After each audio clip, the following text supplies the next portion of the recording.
안녕하세요. 법무법인 대륜 박동일 변호사입니다. 오늘은 여러분들께 공탁이라는 제도에 대해서 알려드리도록 하겠습니다. 조금은 생소한 단어인데 형사사건에서는 합의만큼이나 굉장히 많이 쓰이는 단어입니다.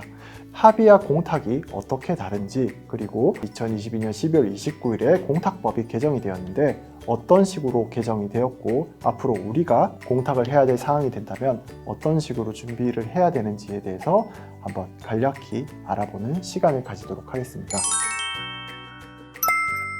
공탁이라는 것은 일정한 금원을 법원에 예탁하여 피해자가 수령할 수 있는 제도이다 라고 보시면 되는데, 실제로 내가 혹은 내 주변 지인이 피해자가 된다면 여러분들께서 가장 쉽게 하시는 말은 야, 저 사람이랑 합의할 거야? 합의해주지 마. 뭐 이렇게 합의가 굉장히 쟁점이 되는 경우가 많은데요. 합의가 쟁점이 되는 이유는 범죄를 저지른 가해자에 대한 선처를 위한 가장 중요한 양형사유 중에 하나이기 때문입니다. 즉, 합의의 의미는 피해자가 이 사람을 처벌을 원하지 않는다, 즉 처벌 불원 의사를 표현하는 것인데, 이 합의를 통해서 가해자는 처벌의 수위를 낮출 수 있기 때문에 피해자랑 어떻게든 합의를 하려고 합니다. 그런데 범죄의 피해 정도가 중하고 피해자가 합의 의사가 없다면 가해자의 입장에서는 피해자에게 서제하는 마음, 반성하는 마음이 있더라도 피해자의 피해를 회복하기 위한 마땅한 방법이 없는데요. 그걸 위해서 보조적으로 만들어진 제도가 공탁이라고 보시면 되겠습니다. 그런데 흥미로운 것은 이 공탁이라는 것이 예전에는 피해자의 인적사항에 대해서 정확히 알고 있는 경우에만 가능을 했습니다. 즉, 쉽게 말해서 가해자가 공탁을 하기 위해서는 피해자의 이름, 주민등록번호, 주소와 같은 인적사항을 알고 있어야지만 피해자에게 공탁을 할 수 있었던 거죠. 따라서 피해자와의 합의가 만약 결렬되게 된다면 가해자로서는 피해자의 피해 회복을 위한 금전적인 보상을 하고 싶어도 피해자의 인적사항을 알 수 없어서 피해 회복을 할 수 있는 조치가 요원해지게 되는 것입니다. 공탁법에 과연 어떤 규정 때문에 우리가 피해자의 인적사항을 몰라도 공탁을 할 수 있는지 조문을 통해서 한번 알아보도록 하겠습니다. 공탁법 제5조의 2 형사공탁의 특례 규정입니다. 제1항에 대해서 한번 살펴보도록 하겠습니다. 형사사건의 피고인이 법령 등에 따라 피해자의 인적사항을 알 수 없는 경우에 그 피해자를 위하여 하는 변제공탁 이하 형사공탁이라 한다는 해당 형사사건이 계속 중인 법원 소재지의 공탁소에 할 수 있다.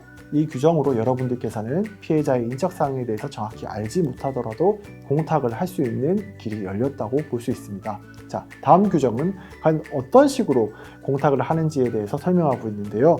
제2항입니다. 형사공탁의 공탁서에는 공탁물의 수령인 이하 2조에서는 피공탁자로 한다. 쉽게 말해서 피해자라고 생각하시면 됩니다. 피해자의 인적사항을 대신하여 해당 형사사건의 재판이 계속 중인 법원, 여러분들이 재판을 받고 있는 그 법원을 뜻하는 거죠. 그 다음 사건번호, 여러분들께 부여된 형사사건의 번호를 뜻합니다. 다음 사건명, 여러분들이 재판받고 있는 사건명, 쉽게 말해서 강제추행, 사기, 폭행 같은 이와 같은 사건명을 기재하시고요. 그리고 조서, 진술서, 공소장 등에 기재된 피해자를 특정할 수 있는 명칭입니다. 즉, 공소장이나 조서에서 피해자를 어떻게 특정하고 있는지, 이 조서에는 피해자의 본명이 그대로 노출되어 있을 수도 있고요. 이름 석자 중에 가운데 자가 동그라미 처리가 되어서 본명을 가리는 경우가 있을 수도 있고, 혹은 가명이 적혀 있을 수도 있습니다. 이런 부분 고려하셔서 과연 어떻게 피해자가 특정되어 있는지를 기재하셔야 됩니다. 그리고 공탁 원인 사실을 피해 발생 시점과 채무의 성질을 특정하는 방식으로 기재를 한다는데, 공탁 원인 사실은 여러분들께서 받으신 공소장의 요지를 적으시는 방법도 되고, 공소장 기재 사실이라고 간단하게 적으셔도 충분히 공탁서가 완성될 수 있다고 봅니다. 그 이하 조문은 공탁과 관련된 절차적인 부분이니까요. 여러분들께서 필요하시다면 살펴보는 것도 좋겠습니다.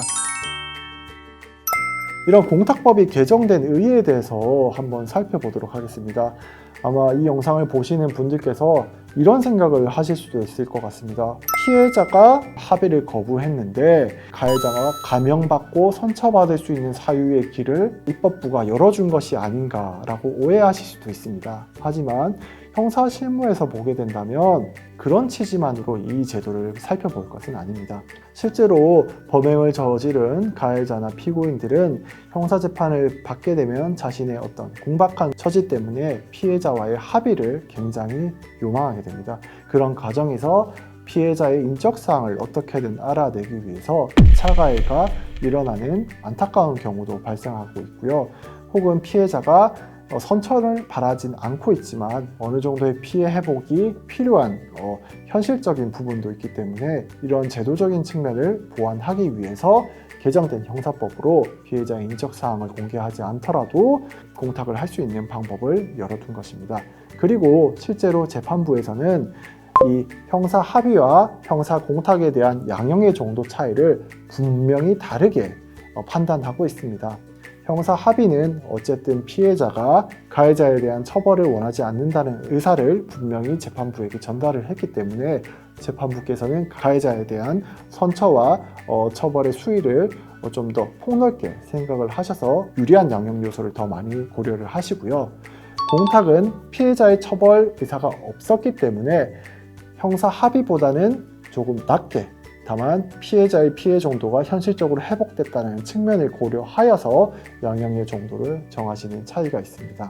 그렇기 때문에 형사 공탁만으로 형사 합의와 동일한 효과를 낼 수 있다고 생각하시는 그런 오해는 없으셨으면 좋겠습니다. 또한 이러한 사유 때문에 내가 만약 형사 공탁을 하는 경우에 있다면 과연 내가 공탁금을 얼마를 산정을 해야 될지에 대해서도 조금 고민을 해보셔야 될 텐데요. 단순히 피해자의 인적사항을 몰라도 공탁을 할 수 있다는 제도적인 측면을 이용해서 내가 공탁 사실만 있으면 선처받겠구나 라는 아니란 생각에 터무니없이 낮은 금액을 형사 공탁 금액으로 제공을 하거나 혹은 또 피해자에 대한 어떤 반성의 취지 없이 금전적으로 내 사건을 무마해 보겠다는 생각으로 공탁을 하시게 된다면 여러분들이 생각하시는 공탁의 효력은 상당히 기대에 못 미치는 수준으로 미칠 겁니다. 그렇기 때문에 형사 공탁을 해야 되는 사항이 있다면 변호사랑 상담을 하셔서 과연 적정 금액이 어느 정도의 형사 공탁을 해야지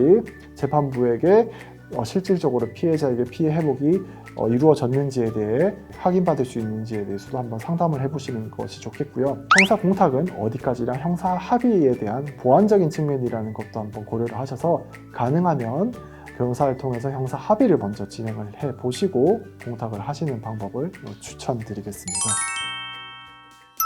지금까지 형사 공탁에 대해서 한번 알아보았고요. 특히나 개정된 형사 공탁법을 통해서 피해자의 인적 사항을 알지 못하는 경우에서도 내가 어떻게 공탁을 할 수 있는지에 대해서도 절차적으로 알아보는 과정을 가졌습니다. 물론 제가 말씀드린 설명만으로 이 공탁이라는 과정이 충분히 이해되기는 어려울 거라고 생각됩니다. 실질적으로 실무를 처리하는 분들께서도 공탁 과정에서 공탁 서류를 작성하실 때 어떻게 문구를 작성해야 될지에 대해서 많이 막히시는 경우도 있는데요. 이런 공탁을 하셔야 되는 사항이 발생을 하신다면 저희 법무법인 대리원을 방문하셔서 이 공탁 부분과 여러분들의 사건에 대해서 상담을 나눠보시는 것도 좋고요.